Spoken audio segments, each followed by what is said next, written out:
No one can survive in this world without help. They're too weak to fight. You must be their strength. Is you are mine.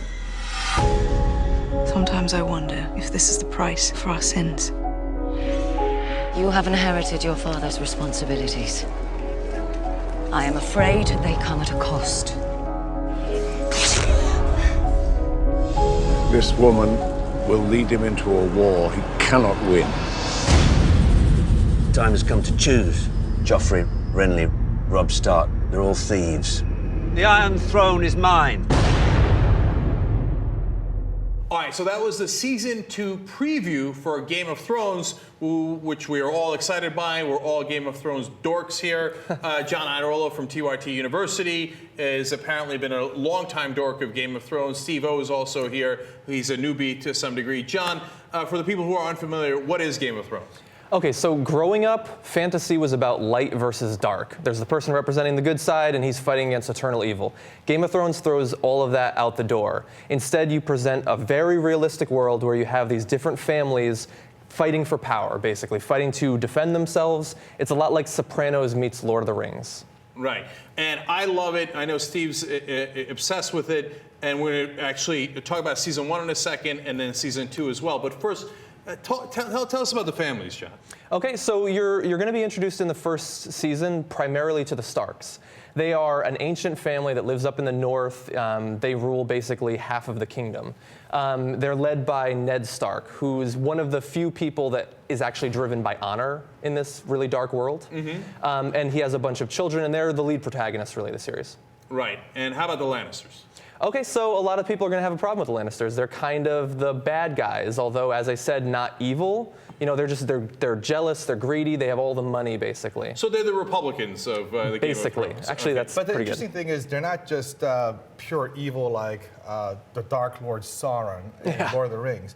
They have moments of humanity, and you know, in certain moments, you realize they're doing this for the purpose of attaining power, not because they're purely evil. No, that's absolutely true, but that's what's great about Game of Thrones, that it's nuanced, that it's not just simple as John said. It's not a comic book, it's a real story that they're telling, which is funny because it's so unreal at the same time with dragons, etc. My dad was trying to watch it, and then as soon as we got to the dragons, he's like, oh, come on, what is this? They're just little in the beginning. I mean, tiny little dragons. All right, any other families we got to know about? Oh yeah, the Targaryens. Oh, Probably the most badass family.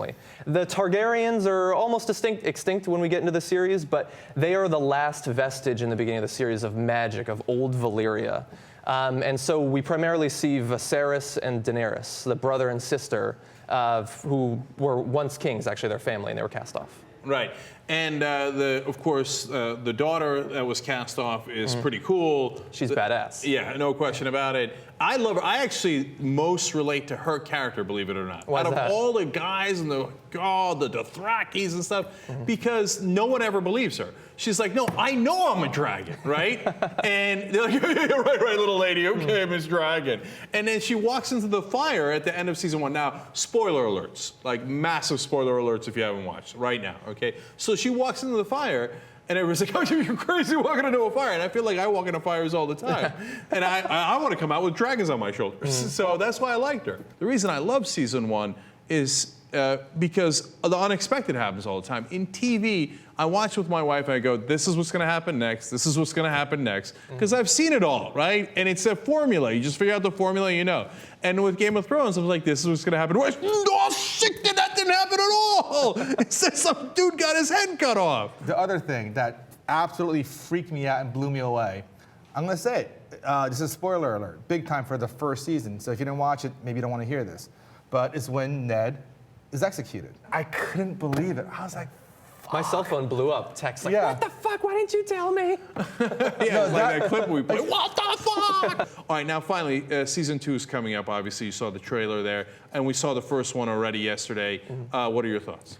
I think it's going to be incredibly exciting. We had the beginnings of a war in the latter half of season 1, but now we have a clash of kings. That's what the book is called, because you have kings springing up and staking their claim in all the different regions of the world. But let me tell you, I'm smitten by that queen. First, I find her beautiful. But secondly, she is so ready and willing to do evil things.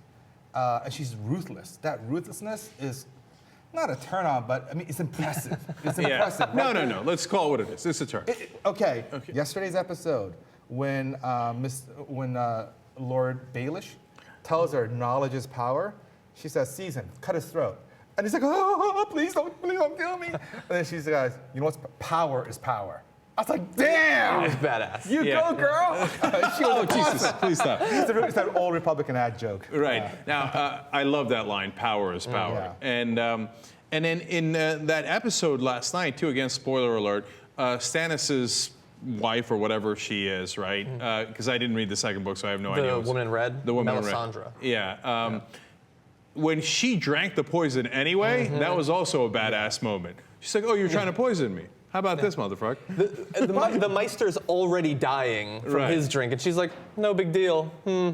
By the way, turns out Game of Thrones makes all the women characters incredibly powerful and likable, with the exception of maybe the older Stark daughter. But the younger daughter is awesome. Right. The wife, Ned Stark's Catelyn wife, Stark. Catelyn, she kicks ass. Yeah, She's probably the most terrific. powerful female characters in television. Yeah. Yeah, again, this is no Lord of the Rings. It's not a bit part that they sort of play up for the movie. Like, it is filled with powerful women. People are all over the Hunger Games, because Katniss is such a badass. She's the girl on fire. Fucking Daenerys is the woman on fire. But literally. Yeah. Right. Yeah. Exactly. It wasn't fake flames. Yeah.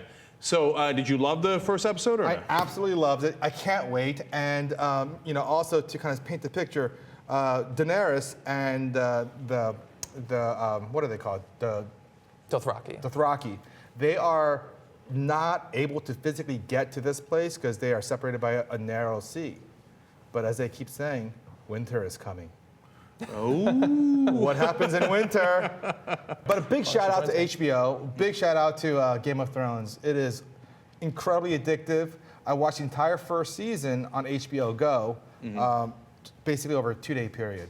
And now for season 2, I have to actually wait a whole week. It's killing me. Yeah, no, I hear you. And look, again, on the shout out to HBO, which we have no relationship with at all in any way, usually only HBO would do a series like Game of Thrones. And do it right. And do it right, exactly. It's done great.